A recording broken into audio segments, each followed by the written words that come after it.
Everyone, welcome back to my YouTube channel. तर आजच्या या व्हिडिओमध्ये मी तुम्हाला साडी पल्लूला साडी कुचू डिझाइन केल्यानंतर ते साडी कशा पद्धतीने फोल्ड करायचं ते दाखवणार आहे। म्हणजे तुमचं साडी कुचू डिझाइन देखील अगदी फिनिशिंग सोबत राहील। या व्हिडिओमध्ये मी तुम्हाला दोन मेथड शेअर करते, तर व्हिडिओला स्किप न करता एंड पर्यंत नक्की बघा। तर चला व्हिडिओला स्टार्ट करूया। तर बघा, इथे सर्वात आधी तुम्हाला साडीला अशा पद्धतीने फोल्ड करून घ्यायचं आहे। तर बघा, एक वेळा साडीला अशा पद्धतीने फोल्ड केल्यानंतर हे जे साडी कुचूचं डिझाइन आहे ते 1.5 इंच ते 2 इंच आतमध्ये अशा प्रकारे ठेवून मग साडीला फोल्ड करून घ्यायचं। तर बघा अशा पद्धतीने।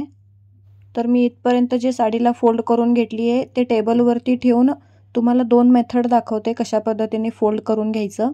तर फर्स्ट मेथड बघा, इथे साडीला अशा पद्धतीने टेबलवरती ठेवून घेतली आहे। हे जे साडी कुचूचं डिझाइन आहे ते अशा पद्धतीने 2 इंच मिनिमम आतमध्ये ठेवून मग साडीला फोल्ड करून घ्यायचं। जर तुम्ही ते साडी कुचू डिझाइन केलेलं बाहेर ठेवून साडी फोल्ड करून घेतला तर तुमचं डिझाइन खराब होऊ शकतं, ठीक आहे। तर बघा, हे फर्स्ट मेथड झालं। सेकंड मेथड, फोल्ड करताना साडी कुचूचं जे डिझाइन आहे ते खाली ठेवून घ्यायचं। मग अशा पद्धतीने फोल्ड केल्यानंतर हे जे साडी कुचू डिझाइन केलेलं आहे ते वरती येतं। मग त्याच्यानंतर अशा पद्धतीने साडीला फोल्ड करून घ्यायचं। जर तुम्ही अशा पद्धतीने साडीला फोल्ड करून घेतला तर तुम्ही बॉक्समध्ये वगैरे इझिली फोल्ड करून ठेवू शकता, ठीक आहे।